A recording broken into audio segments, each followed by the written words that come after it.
Oh oui, Éternel mon Dieu, tu es bon. Tu es bon pour moi. Tu es bon pour ma famille. Tu es bon, Père éternel, pour tes enfants. Tu es bon pour nous, Seigneur. Tu es bon pour nous parce que tout ce que tu fais est bon. Parce que tu es bon, Seigneur. Tout ce que tu fais est bon. C'est ce que nous voulons dire ce matin, Seigneur. Tout ce que tu fais est bon. Même lorsque l'ennemi pense, Père éternel, modifier ou amener une quelconque opprobre à ton travail, tu arrives à en tirer du bon, Seigneur. Tout ce que tu fais est bon, Seigneur, parce que tu es bon. Tu es bon en tout temps, tu es bon en tout moment, tu es bon devant toutes circonstances, Seigneur, tu es bon. Tu es un Dieu bon, tu es un Dieu juste. Et tout ce que tu fais, Seigneur, est bon. Même lorsque nous ne le voyons pas maintenant, nous ne voyons pas la bonté dans l'acte, nous ne voyons pas la bonté, Seigneur, dans la douleur, nous ne voyons pas la bonté, Seigneur, même quel que soit le moment où nous sommes et que nous ne voyons pas la bonté, avec le temps, nous finirons toujours par voir la bonté parce que tu es un Dieu bon, Seigneur. Tu es bon et tout ce que tu fais est bon. Et tout ce que tu fais est bon. C'est pour ça, Seigneur, que je veux t'adorer ce matin. C'est pour ça que, Seigneur, je vais élever ton saint nom ce matin. C'est pour ça que, Seigneur, je veux te glorifier dans mon cœur ce matin et te dire merci. Merci pour ce nouveau mois dans lequel j'entre. Merci Père éternel pour cette nouvelle année. Merci Père éternel pour cette restauration. Merci pour cette guérison. Merci même pour les épreuves, Seigneur. C'est ce que j'aimerais te dire ce matin. Merci. Je veux seulement te dire merci. Merci mon Dieu, je veux seulement te dire merci. Merci mon Dieu, je veux seulement te dire merci. Merci mon Dieu, je veux seulement te dire merci. Merci mon Dieu. Jésus le roi des rois. Alléluia. Jésus le roi des rois. Le Seigneur des seigneurs. Jésus, tu n'as pas changé. Alléluia. Jésus, le roi des rois, le Seigneur des seigneurs. Je veux seulement te dire merci. Merci Seigneur, je veux seulement te dire merci. Merci Seigneur, je veux seulement te dire merci. Merci Seigneur, je veux seulement te dire merci. Merci Seigneur. Bienvenue dans ce nouveau mois de décembre. Bon mois de décembre. Seigneur, nous voulons élever, Seigneur, notre voix pour te dire merci. Merci parce que nous avons vu ce mois, parce que nous avons vu le 12e mois de l'année dans lequel nous entrons ce matin. Ça n'a certainement pas été facile depuis le mois de janvier. Nous avons frôlé X mille fois la mort. Nous avons frôlé X mille fois les accidents. Nous avons frôlé X mille fois le découragement. Nous avons vécu plusieurs jours de bonheur. Nous avons vécu de la joie. Nous avons vécu, Père éternel, une espérance qui nous a remplis. Nous avons vécu des bons moments. Nous avons été avec des personnes que nous avons aimées. Seigneur, merci parce que tu nous as gardés. Merci parce que tu nous as gardés durant ces ces 11 derniers mois et que maintenant tu nous permets d'entrer dans le 12e mois. Nous voulons dire ce matin, Seigneur, élève tes linteaux, élève les linteaux afin que le roi de gloire fasse son entrée. Qui est ce roi de gloire? C'est le Seigneur Jésus qui entre dans ce nouveau mois avec moi. Comme il est entré à Jérusalem triomphant sur le dos de l'âne, il entre triomphant avec moi dans ce 12e mois où je vivrai des choses extraordinaires, où je serai au bon moment, au bon endroit, avec les bonnes personnes, où je verrai les promesses pour ma vie se réaliser, où je vivrai la plénitude et le repos de Dieu, où je verrai ma spiritualité, je verrai ma vie de prière prendre une autre dimension, où je verrai ma compréhension de la parole de Dieu prendre une autre dimension. Je suis dans le 12e mois de l'année et je suis heureuse parce que tu m'as gardé durant les 11 derniers mois qui viennent de passer, parce que tu m'as épargné, Seigneur, des accidents, tu m'as épargné, Père éternel, de la mort, tu m'as épargné, Père éternel, de tellement de choses, Père éternel. Nous nous réjouissons souvent tellement de peu de choses. Nous passons notre temps à demander, Seigneur, ce que nous n'avons pas. Nous passons à nous plaindre de ce que nous n'obtenons pas, mais nous ne voyons pas ce que nous avons obtenu. Nous ne voyons pas là où nous sommes. Nous ne voyons pas là où tu nous as pris et là où tu nous as amenés. Seigneur, le mois de janvier jusqu'à maintenant, tu m'as gardé. Même si je n'ai pas eu tout ce que je voulais, même si je ne suis pas en train d'être là où je voudrais être, même si je ne suis pas en train de vivre ce que j'ai envie de vivre, mais je veux simplement te dire merci. Je veux avoir cette attitude de gratitude ce matin et te dire merci parce que tu m'as gardé pendant 11 longs mois. Tu m'as gardé, Seigneur. Tu m'as gardé dans les chemins que j'ai pris. Tu m'as gardé dans les transports que j'ai empruntés. Tu m'as gardé dans les voies, même lorsque j'étais dans la désobéissance durant ces 11 derniers mois. Tu m'as gardé et tu as permis que je entre dans ce 12e mois, dans la gloire. Tu permettras, Seigneur, que pendant ce 12e mois-ci, du 1er décembre au 31 décembre, qu'aucun malheur ne m'arrive, qu'aucun fléau n'approche de ma tente. Tu ne permettras pas que l'ennemi ne me touche. Tu ne permettras pas que l'ennemi touche à un seul membre de ma famille.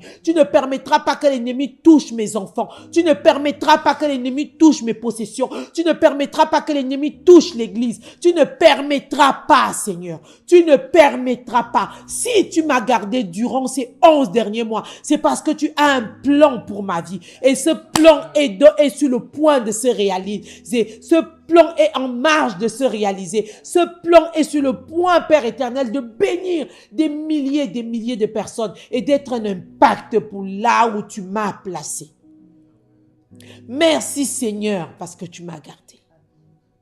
Merci parce que tu as veillé sur moi. Merci parce que tu m'as donné le manger.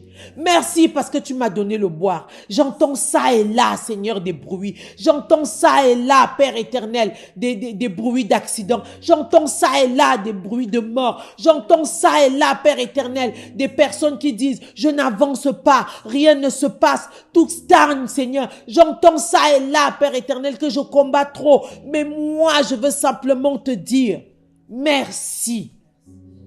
Merci, parce que le seul son que j'entends ce matin, c'est celui de ta gloire, c'est celui de tes pas qui est en train de réaliser tes desseins pour ma vie. Le seul son que j'entends ce matin, c'est celui de ta protection, c'est celui qui dit ne t'inquiète pas, tout est accompli. C'est le seul son que j'entends ce matin. Parce que tu m'as dit, lorsque j'entendrai des bruits ça et là, lorsque j'entendrai des bruits à gauche, à droite, lorsque j'entendrai que ici quelque chose est tombé, là il y a eu la mort, là où il y a eu quelque chose, que je ne m'inquiète pas. Parce que ce n'est pas le moment. Merci durant ces 11 mois parce que tu m'as gardé. Ne permets pas, Seigneur, ne permets pas que l'ennemi vole mon témoignage en ce 12e mois. Ne permets pas. Ne permets pas que l'ennemi vole le témoignage de ma famille en ce mois. Ne permets pas, Seigneur. Ne permets pas cela. Ne permets pas, Seigneur, que les mêmes combats reviennent en ce mois-ci. Ne permets pas. Ne permets pas que ce qu'a connu, Seigneur, la génération passée, que je le vive en ce 12e mois. Ne permets pas, Seigneur. Ne permets pas que mon ennemi se glorifie et se dise, où est son Dieu? Ne permets pas cela en ce 12e mois. Si tu as permis que j'atteigne ce 12e mois, c'est parce que tu as un projet pour ma vie. Parce que tu as un projet pour ma famille. Tu as un projet pour mes parents. Tu as un projet pour mes frères et sœurs. Tu as un projet pour mes enfants. Parce que tu as un projet pour eux. Ne permets pas qu'aucun ne soit touché en ce 12e mois. Que je vive, Seigneur, ta gloire. Même si j'ai des épreuves en ce 12e mois, que je vive ta gloire. Parce que tes projets ne sont pas mes projets. Mes désirs ne sont pas tes désirs. Et je sais que tout ce que tu fais pour moi est bon. Je sais que tout ce que tu fais est oui et amen. Et je sais que ce 12e mois, ça sera oui et amen pour ma vie. Même si en ce 12e mois, je devrais encore passer quelques rivières. Je devrais encore traverser quelques montagnes. Je devrais encore avoir besoin de faire tomber un héros de ça et là. Mais Seigneur, je sais que ce mois est le mois que tu as fait pour moi. Ce mois est le mois que tu as préparé pour moi. Et tu ne permettras pas, Seigneur, qu'aucun malheur, aucun mal ne m'arrive. Tu ne permettras pas. Tu ne permettras pas. Tu ne permettras pas. Parce que ce mois est ma saison. Ce mois est le mois de ma saison. Et le mois de ma récolte. Ce mois est le mois de ma récolte. Où je récolterai des fruits en abondance. Je serai comme cet arbre planté au bord d'une rivière. Et je récolterai des fruits en abondance. Ce mois est mon mois. Je ne veux pas regarder à tout ce qui est autour de moi. Ne regardez pas à tout ce qui est autour de vous. Ne regardez pas à toutes les semences depuis le mois de janvier. Ne regardez pas à cela. Ne regardez pas à tout ce que l'ennemi a semé depuis le mois de janvier. Ne regardez pas à cela. Regardez à là où vous êtes maintenant. C'est le moment de la récolte. C'est le moment où le Seigneur te dit, viens. C'est le moment où le Seigneur te dit, prends du repos. C'est le moment où le Seigneur te dit, ne t'inquiète pas. La prospérité est une bonne semence dans nos vies. La santé est une bonne semence. Nos enfants sont une bonne semence. La joie est une bonne semence. La patience est une bonne semence. Parce que nous sommes le champ de Dieu. Et il cultive ce champ depuis le mois de janvier. Depuis le mois de janvier, il a mis chaque semence à sa place. Chaque semence à sa place. Le mois de février, il a mis une semence. Le mois de mars, il a mis une semence. Le mois d'avril, il a mis une semence. Le mois de juin, il a mis une semence. Le mois de juillet, il a mis une semence. Le mois d'août, il a mis une semence. Est-ce que là où tu es maintenant, lorsque tu vois, est-ce que tu peux te rendre compte de la semence que tu as reçue en janvier? Est-ce que tu peux t'imaginer que tu aurais pu être là où tu es maintenant quand tu débutais le 1er janvier 2024? Pourtant, le Seigneur avait déjà mis la semence peut-être du voyage. Il avait déjà mis la semence d'une porte ouverte. Il avait déjà mis la semence de quelque chose depuis le mois de janvier. Regarde là où tu es maintenant. Même si ce n'est pas là où tu devrais être. Mais regarde tout ce que tu as vécu depuis le mois de janvier. Chaque mois, il a mis une semence. Il t'a préparé à quelque chose. Il t'a préparé à quelque chose. Car la semence qu'il a mis depuis le mois de janvier est sur le point ou est en train de produire. Et tes yeux vont le voir. Et tes yeux vont le voir. Dans Matthieu au chapitre 13, à partir du verset 25, il nous est ramené une parabole très intéressante que j'aimerais partager avec vous ce matin. Matthieu chapitre 13, à partir du verset 25, il est écrit. Mais pendant que les gens dormaient, son ennemi vint, sema de l'ivraie parmi le blé et s'en alla. Lorsque l'herbe eut poussé et donné du fruit, L'ivraie parut aussi. Les serviteurs du maître de la maison vinrent lui dire, Seigneur, n'as-tu pas semé une bonne semence dans ton champ? D'où vient donc qu'il y a de l'ivraie? Il leur répondit, c'est un ennemi qui a fait cela. Et les serviteurs leur dirent, veux-tu que nous allions l'arracher? Non, dit-il, de peur qu'en arrachant l'ivraie, vous ne déracinez en même temps le blé. Laissez croître ensemble l'un et l'autre jusqu'à la moisson. Et à l'époque de la moisson, je dirai au moissonneur, arrachez d'abord l'ivraie et liez-la en gerbes pour la brûler, mais amassez le blé dans mon grenier. Amen. Amen. Amen. Amen. Cette parabole que nous sommes en train de lire ce matin parle du champ. C'est vrai que généralement, la parabole de l'ivraie se rapporte au dernier temps lorsque le Seigneur reviendra et prendra ceux qui lui appartiennent. Mais ce matin, j'aimerais voir une autre facette de cette parabole-là par rapport à nous. Nous sommes le champ de Dieu. Nous sommes le champ de Dieu dans lequel il a semé. Il a mis des bonnes semences. Dans ce champ où nous sommes, le Seigneur a semé la joie. Il a semé la bonne santé. Il a mis des semences de valeur, des semences de qualité. Parce que nous sommes le champ de Dieu. Nous sommes le champ de Dieu. Et peut-être pendant un moment d'égarement, pendant un moment de découragement, pendant un moment où tu n'as peut-être pas obéi, où tu as marché dans une désobéissance, l'ennemi en a profité pour s'aimer une semence qui n'était pas de Dieu. Ça peut être la mauvaise semence de la maladie, la mauvaise semence des réclamations familiales, la mauvaise semence des liens générationnels, la mauvaise semence du mensonge, la mauvaise semence qui est l'impudicité, la mauvaise semence qui est la limitation. Tellement de mauvaises semences. Alors l'ennemi en a profité pour jeter la semence dans le champ de Dieu que je suis et que tu étais.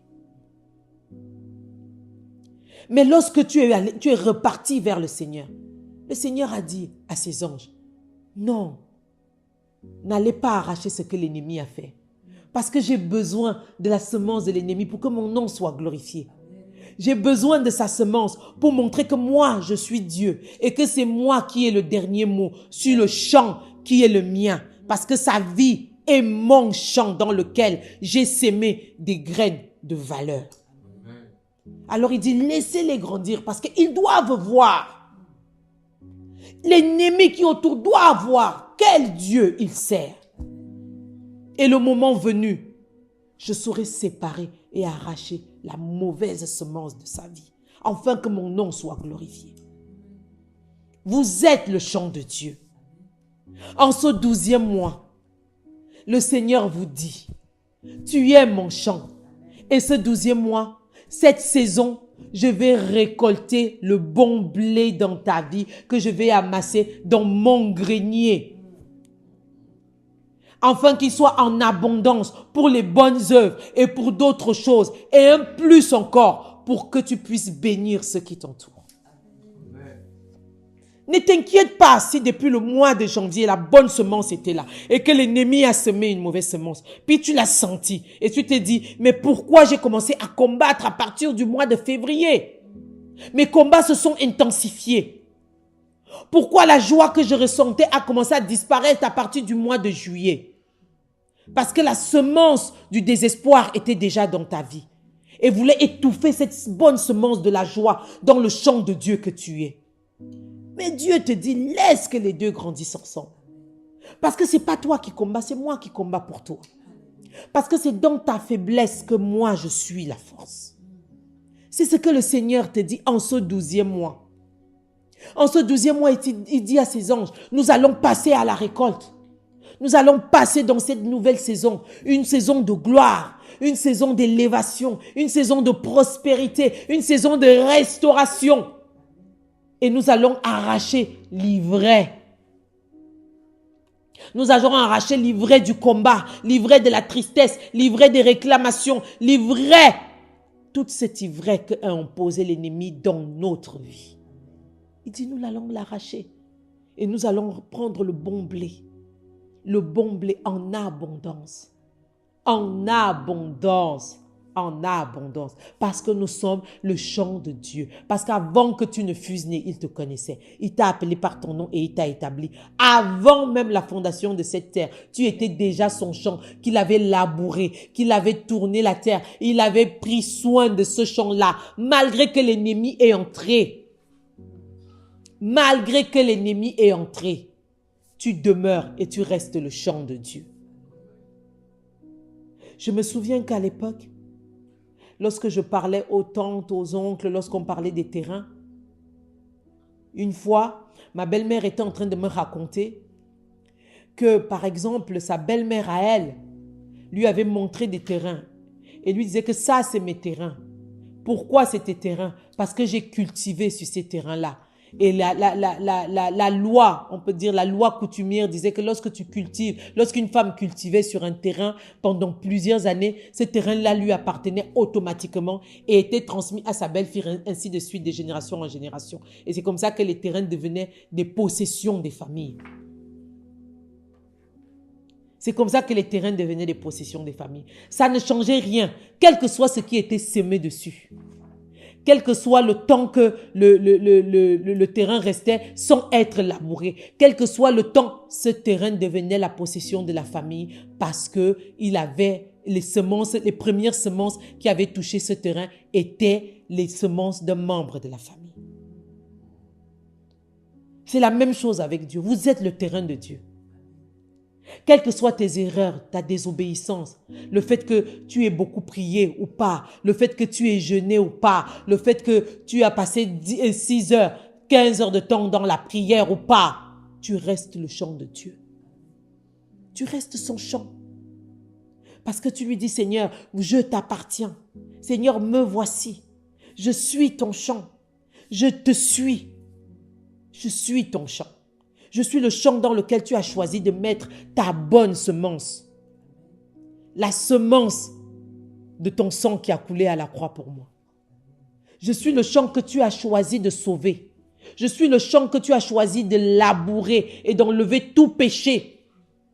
Même si aujourd'hui, depuis le mois de mars, depuis le mois d'avril, depuis le mois de mai, l'ennemi est venu et a mis une semence négative et a commencé à vouloir m'imposer des combats qui ne venaient pas de toi. Moi, je continue à déclarer que je suis ton champ. Et au moment opportun, au moment que tu auras choisi, tu enverras tes anges faire la récolte, qui est maintenant ce moment-là. Et tu enlèveras l'ivraie de la tristesse, l'ivraie de la limitation. Et mes yeux verront ta gloire. Parce que cette gloire a été implantée dans mon champ depuis le commencement. Il y a 2000 ans, lorsque toi, tu as fait cet échange à la croix pour moi. Cette semence est là depuis avant même que je ne fusse né. Cette semence était dans le champ de ce que je suis, était dans le champ de celui que j'appartiens, toi. De quoi est-ce que tu t'inquiètes ce matin? Pourquoi es-tu inquiet? Pourquoi lances-tu des regards à gauche, à droite? Pourquoi es-tu effrayé? Parce qu'on t'a dit que tous les mois, à la même époque, au même moment, la mort frappe dans ta famille.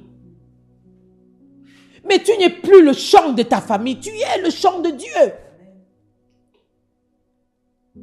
Tu n'es plus la possession du village dans lequel tu es la possession de Dieu. Tu n'es plus dans les liens générationnels, tu es dans l'alliance avec Christ.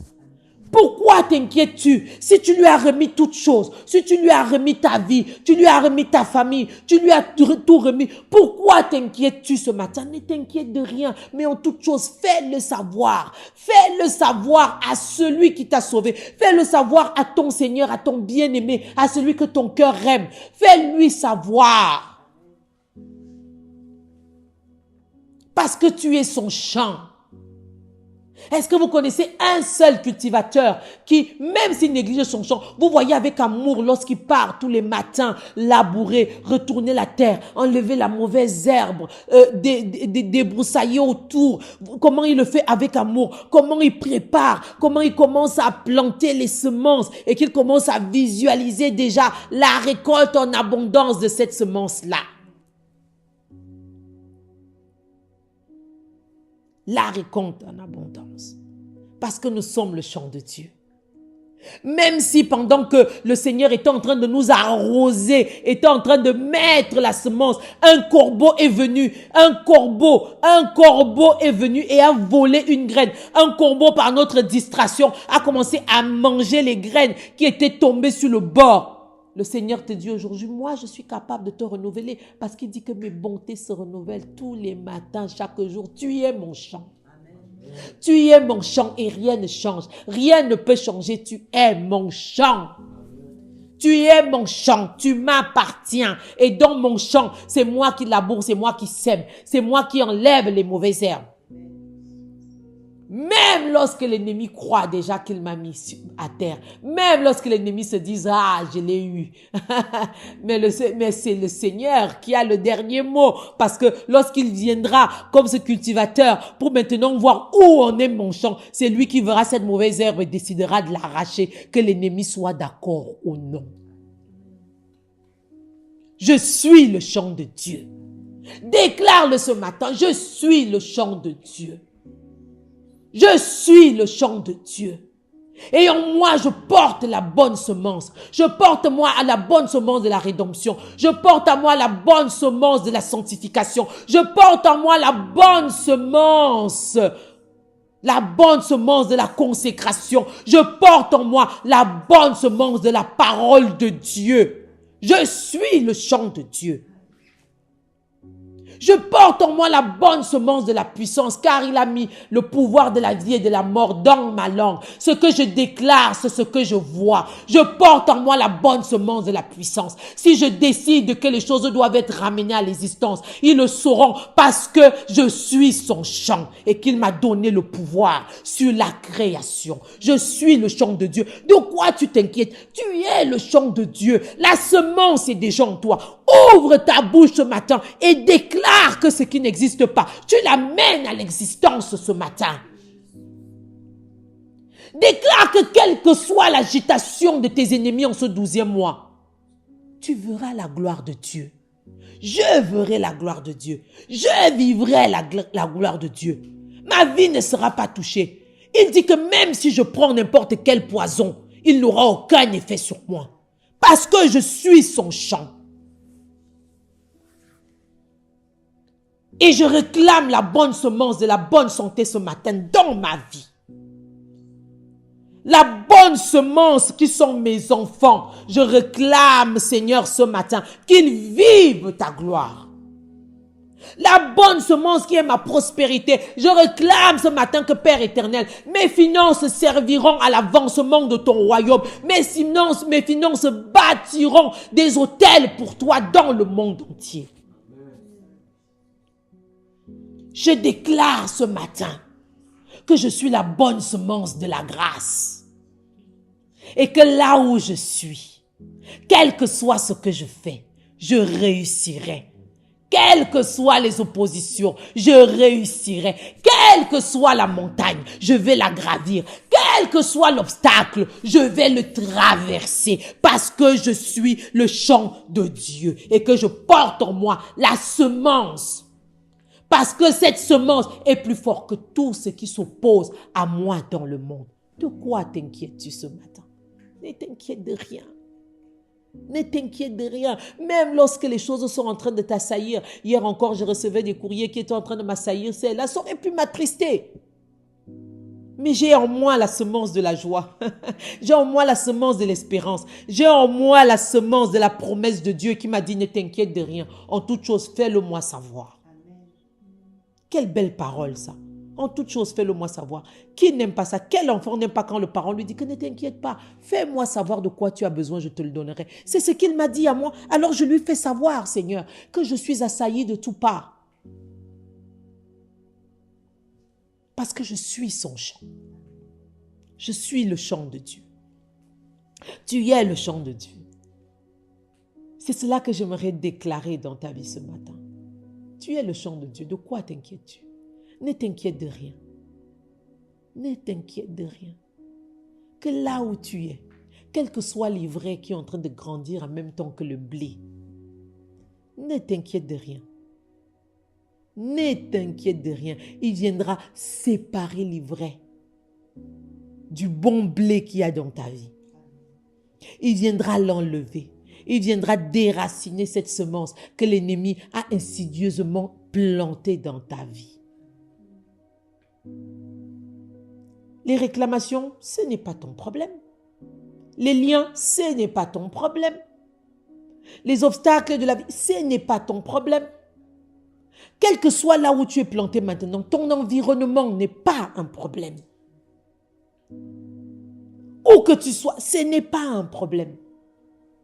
Parce que la saison de Dieu a débuté dans ta vie il y a 2000 ans. Que la grâce de Dieu te trouve là où tu es ce matin. La distance n'est pas une barrière. Que là où tu es maintenant, mets-toi simplement à genoux et dis-lui, je suis ton champ. Je suis ton champ. Je suis disponible. Viens labourer, viens travailler dans le champ, Seigneur, dans ton champ que je suis. Utilise ton champ que je suis.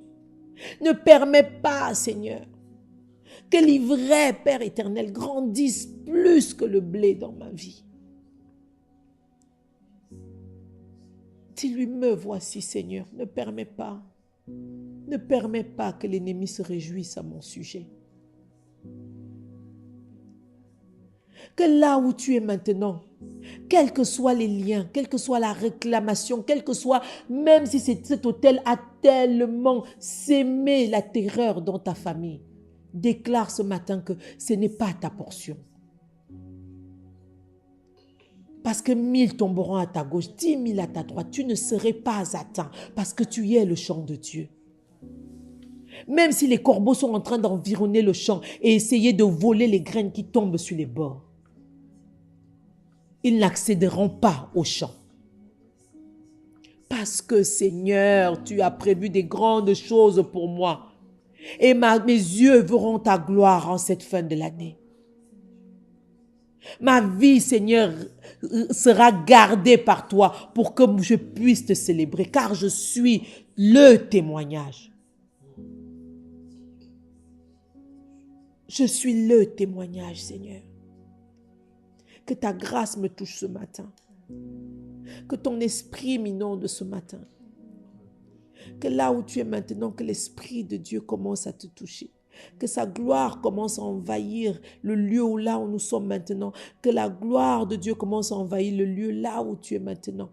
Que le Saint-Esprit prenne contrôle de toutes choses. Reçois la paix. Là où le trouble est en train de t'assaillir. Reçois la joie. Là où la tristesse est en train de t'assaillir. Reçois la patience. Là où l'impatience est en train de crier à tes oreilles que si tu ne cours pas plus vite, tu n'obtiendras pas les choses. Reçois l'espérance parce qu'il est ton espérance ce matin. Que le sang de Jésus te couvre, toi et ta famille ce matin. Que le sang de Jésus garde tes possessions, couvre tes possessions ce matin. Que le sang de Jésus couvre ta maison ce matin. Que le sang de Jésus couvre ta famille ce matin. Que là où tu es maintenant, la distance n'est pas une barrière. Reçois le toucher de Dieu maintenant même. Que les chaînes commencent à tomber maintenant même. Que les liens commencent à se briser maintenant même. Que tu entres maintenant dans cette nouvelle dimension, dans cette nouvelle saison de récolte avec Dieu au nom de Jésus. Amen. Car c'est lui qui a le dernier mot. Que sa grâce soit ton partage ce matin. Seigneur, nous te remettons tout le mois de décembre. Nous te remettons le 1er jusqu'au 31 décembre. Nous te remettons chaque lundi du mois de décembre. Nous te remettons chaque mardi du mois de décembre. Nous te remettons chaque mercredi du mois de décembre. Nous te remettons chaque jeudi du mois de décembre. Nous te remettons chaque vendredi du mois de décembre.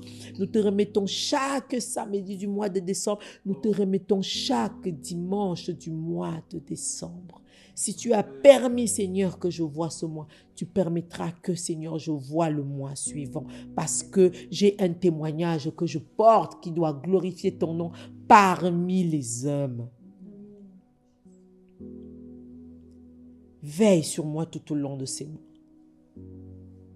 Éloigne mes pas de la distraction tout au long de ce mois.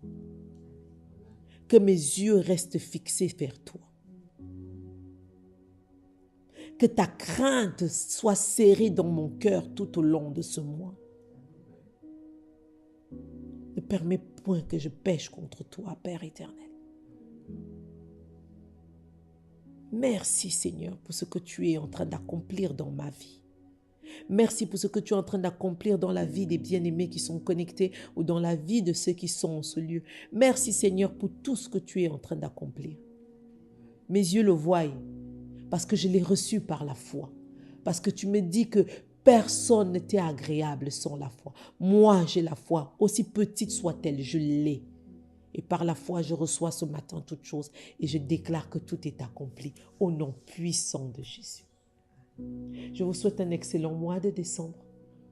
Je souhaite que ce mois soit un mois de prospérité dans vos vies, soit un mois d'élévation dans vos vies, un mois de révélation. Un mois où votre vie de prière prendra une dimension qu'il deviendra un avantage pour votre famille. Un mois où vous serez celui qui va se tenir à la brèche pour sa famille. Un mois où le Seigneur vous donnera des connexions divines extraordinaires.